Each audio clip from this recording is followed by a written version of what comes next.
Assalamualaikum warahmatullahi wabarakatuh. Alhamdulillah, pada kesempatan kali ini kita dipertemukan kembali di pelajaran Nahwu kelas 8 MTS unggulan. Semoga kalian bisa menyimak videonya dengan baik dan bisa menerima ilmunya dengan baik juga. Oke, pada minggu kemarin kita sudah membahas tentang kalam dan isim. Apa itu isim dan tanda-tandanya? Nah, jadi isim itu adalah kata benda atau sebuah nama kota wilayah gitu. Nah, ciri-ciri isim itu ada 5. Saya ulangi. Yang pertama ada khofat atau harokat kasroh. Jadi kalau misalnya ada kata dia berharokat kasroh udah pasti itu isim. Terus ada juga tanwin, alif lam, huruf jar yang ada 9 itu, yang min ila ala fi rubba kaf lam. Sama yang terakhir huruf qasam atau huruf sumpah, ada waw, ba sama ta. Nah, oke. Pada kesempatan kali kita akan belajar tentang fi'il. Saya akan bacakan. Fi'il itu artinya kata kerja dan dia berhubungan dengan waktu. Nah, semua yang kita lakukan setiap hari itu disebutnya fi'il. Dari kita bangun tidur, terus kita makan, itu kata kerja juga. Kita mandi, kita jalan-jalan. Nah, itu namanya kata kerja. Sesuatu yang dilakukan gitu. Saya udah kasih contohnya di sini. Doroba. Nah, doroba ini artinya telah memukul. Sedangkan yadribu artinya sedang memukul. Kalian pasti udah belajar ini di sorof. Nah, fa'ala yaf'ilu kan. Doroba yadribu. Nah, kenapa saya di sini tulis dia berhubungan dengan waktu? Karena fi'il itu bisa dilakukan pada masa lampau atau saat ini atau yang akan datang. Seperti telah memukul. Itu kita lakukan, kita udah lakuin kan, makanya dikasih kata telah, berarti kita udah mukul tadi itu. Atau yang kita lakukan saat ini seperti yadribu, sedang memukul. Ada juga akala, telah makan, yakulu, sedang makan. Nah, kalian akan mengenal jenis-jenis fi'il itu ada di sorof, tapi nanti juga saya akan jelaskan. Nah, sudah paham sampai sini? Jadi saya ulang. Fi'il itu kata kerja dan dia berhubungan dengan waktu karena dia bisa dilakukan di masa lampau, saat ini, atau yang akan datang. Seperti ini contoh-contohnya. Kalau sudah paham, kita akan belajar tentang tanda-tandanya. Nah, sekarang kalian buka kitab kalian masing-masing. Kitabnya yang kayak gini, Syarah Mukhtasar Jiddan. Ini tentang Nahwu Jurumiyah. Kalian buka halaman 5 nih, halamannya di sini 5. Dan kalian pindah ke sini. Nah, yang ada bacaan wal fi'lu yu'rafu biqad wasin wasaufa wa ta'itanis. Saya artiin ya. Wal fi'lu dan fi'il yu'rafu diketahui biqad dengan qad, wasini dan sin, wasaufa dan saufa, wa ta'itanis dan ta'tanis as-sakinah dan ta'tanis sakinah. Saya udah rangkum di papan tulis seperti ini. Nah, di sini saya sudah meringkas alamatul fi'ilnya atau tanda-tanda fi'il. Jadi tanda-tanda fi'il itu ada 4. Yang pertama qad, yang kedua sin atau huruf sa, ya sin. Terus yang ketiga saufa, yang keempat ta'ut ta'nis as-sakinah. Ta'tanis sakinah. Jadi kalau misalnya ada kata yang sebelumnya ada kata qad, nah berarti itu adalah fi'il. Seperti di sini saya sudah kasih contoh, misalnya artinya contoh qad zolama. Nah, kita bisa tahu kalau zolama ini adalah fi'il dari mana? Dari qad. Nah, kalau misalnya ada suatu kata yang di depannya ada qad, maka kata tersebut atau kata ini adalah fi'il. Tandanya apa kalau ini fi'il? Nah, tandanya adalah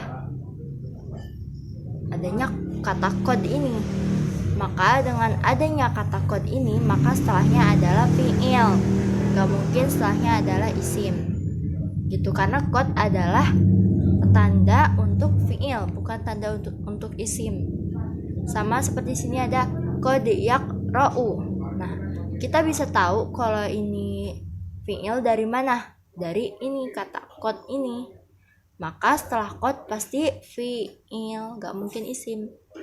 Nah, jadi kod ini adalah salah satu tanda isim. Jadi kalau kalian misalnya nemu di Al-Quran atau di bacaan ada huruf kod, pasti setelahnya itu adalah fi'il gitu.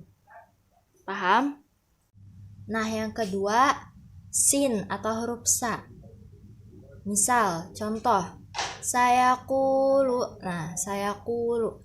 Kita bisa tahu kata yakulu ini fi'il dari mana? Dari huruf sa ini.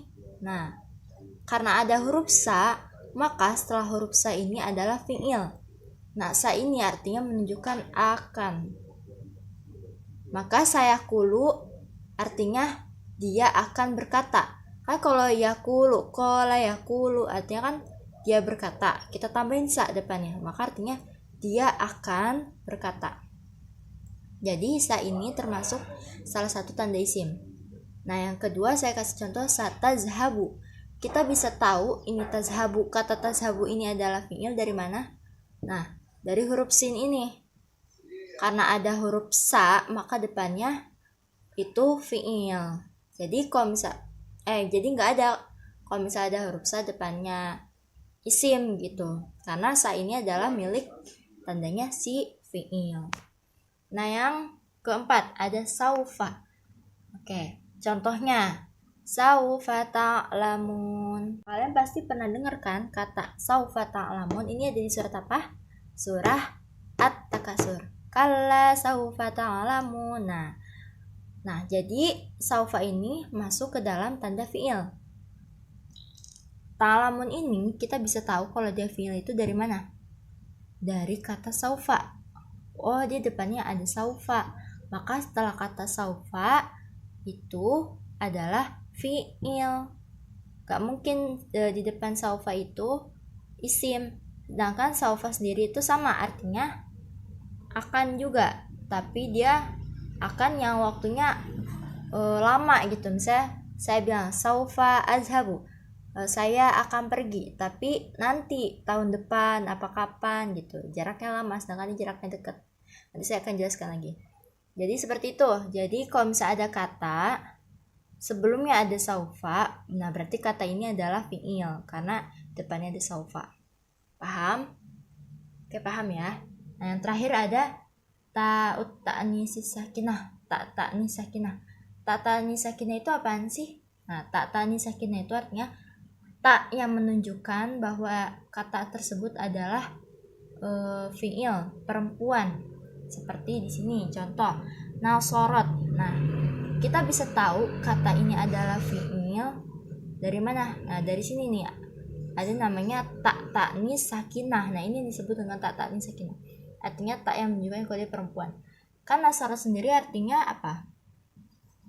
Dia akan menolong. Nah, tapi dia-nya itu siapa? Dia perempuan. Kalian akan mengenal ini di sorof tasrif lugawi. Sama seperti ini, kolats. Kita bisa tahu ini adalah fi'il dari mana? Ini dari ta'nis sakinahnya ini. Yang menunjukkan perempuan. Kolats artinya dia perempuan di sini ya. Berkata. Kalian pasti suka dengar kok kayak di hadis gitu. Qalat Aisyah. Nah, artinya Aisyah telah berkata. Makanya dia pakai ta'nis sakinah. Tuh, jadi paham sampai sini paham? Kita masih di kitab Nahwu halaman 5. Kalian ke kata ini. Saya bacain ya. Wal harfu dan huruf mala yasluhu yang tidak menerima ma'ahu bersamanya dalilul ismi wa dalilul fi'li. Tanda isim dan tanda fi'il. Jadi saya sudah tulis di sini. Al-harfu huruf. Dia tidak menerima atau tidak ada tanda-tanda isim dan tanda-tanda fi'il, tapi dia punya makna ketika bergabung dengan kata yang lain. Jadi huruf ini tadinya dia nggak punya makna nih, kayak gini ada huruf ba, ka, saya tulis contohnya ba, ka, terus waw, min, ila dan lain-lain. Nah, sebenarnya kata-kata ini tuh gak ada maknanya. Ba maknanya apa? Ka maknanya apa? Nah, mereka ada maknanya kalau misalnya mereka ini bergabung dengan kata-kata yang lain. Saya kasih contoh di sini. Ini misalnya kata ba ini kita gabung sama kata yang lain, misalnya bi torikin, artinya dengan jalan. Nah, bi ini tadinya dia nggak ada maknanya, bi atau ba, dengan apa gitu kan ya. Nah, maka kita kasih kata yang lain, bi torikin, oh artinya dengan jalan. Nah, jadi kata ba ini dia sebenarnya nggak punya makna kalau dia sendirian, tapi kalau dia bersama dengan kata yang lain, disambung dengan kata yang lain, maka dia ada maknanya. Sama seperti huruf kaf. Kaf doang apa artinya? Gak tahu kan? Nah, kalau misalnya kita kasih contoh, seperti contoh ini nih,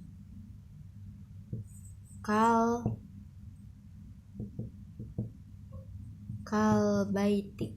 Nah, K ini tadinya dia nggak punya makna. Apa coba makna dari huruf K? Nggak ada kan? Nah, coba kita sambungin dengan kata yang lain. Kita gabung dengan kata yang lain. Huruf K jadi punya arti karena dia bergabung dengan kata al-bait. Nah, artinya apa? K artinya seperti. Nah, al-bait apa? Artinya rumah.